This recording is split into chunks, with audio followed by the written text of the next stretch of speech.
माँ बेटे की आंखें नम कर देने वाली कहानी। आधी रात में माँ की नींद खुल गई थी और बेटे को बहू के कमरे की बजाय अपने बिस्तर पर बच्चों की तरह आड़ा तिरछा लेटा हुआ पाकर आज फिर उसका दिल आशंकाओं से भर उठा था। बेटे के सर के नीचे एक तकिया लगा उसके माथे को सहलाते हुए वह धीरे से बुदबुदाई, अब तो कुछ परेशान सा रहता है। नहीं माँ, शायद माँ के स्पर्श से बेटे की कच्ची नींद भी खुल गई थी और वह करवट ले माँ के करीब आ गया था। पिछले महीने पति के गुजर जाने के बाद अब उसे भी गहरी नींद कहाँ आती थी। रातें तो यूं ही आंखें मूंद हल्की झपकियों में कट रही थी। ऊपर से बेटे की यह बेचैनी, आजकल जाने कब तो मेरे बिस्तर पर आकर सो जाता है। बहू से नाराज है क्या? नहीं माँ, किसी अबोध की तरह माँ से निपटने की कोशिश करता इस सवाल को वह टाल गया। माँ ने वही बिस्तर से सटे मेज पर रखे तांबे के लोटे से एक घूंट पानी पीकर लोटा वापस मेज पर रख दिया था और बिस्तर पर लेटने की बजाय एक तकिए का सहारा ले दीवार से अपनी पीठ टिकाकर बैठ गई थी।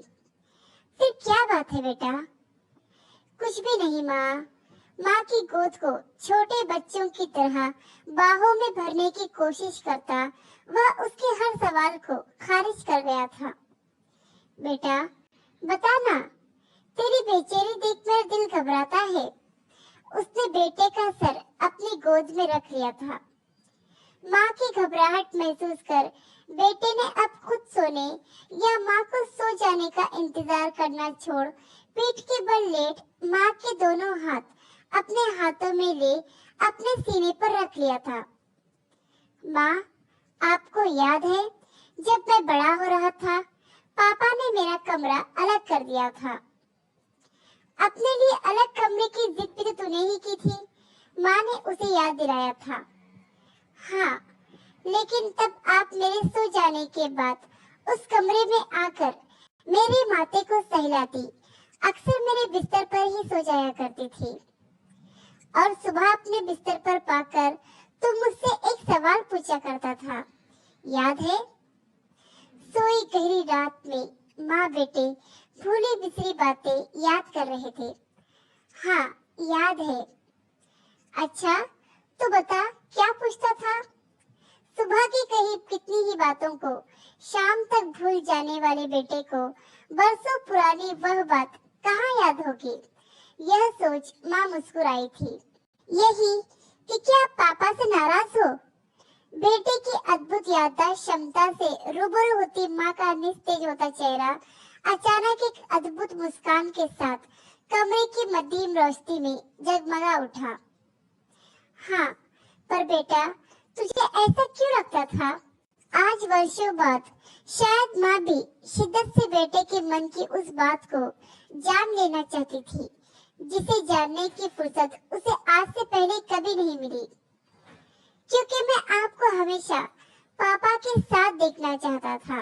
पिता को याद करते हुए बेटे ने अपने सीने पर रखे माँ के दोनों हाथों पर अपनी पकड़ मजबूत की थी। बेटा, मैं भी तुम्हें हमेशा बहू के साथ देखना चाहती हूँ। माँ ने झुककर बेटे का माथा चूम कर कहा। माँ, तब आप पापा को कमरे में अकेला छोड़कर मेरे पास क्यों आ जाती थी? बरसों बाद बेटा भी अपने मन की जिज्ञासा माँ के सामने रख रहा था। बेटा, डर लगता था कि अकेले कमरे में कहीं तो डर न जाए। माँ, अब जब पापा नहीं रहे मुझे भी डर लगता है। क्यों बेटा? माँ अपने बेटे का डर जानने की अधीर होती। कहीं आप अपने अकेलेपन से डर न जाओ, इसलिए मैं इसके आगे वह कुछ कह ही नहीं पाया। माँ बेटा एक दूसरे से लिपट गए थे और सारे शब्द आंसुओं में बह गए थे। आशा करती हूँ कि कहानी आपको पसंद आई होगी। इस कहानी पर आपकी क्या राय है हमें कमेंट करके जरूर बताइए। कहानी पसंद आई हो तो लाइक और शेयर करना बिल्कुल भी ना भूलिए। चैनल पर नए हो तो चैनल को सब्सक्राइब जरूर कीजिए। कहानी सुनने के लिए आपका बहुत बहुत धन्यवाद।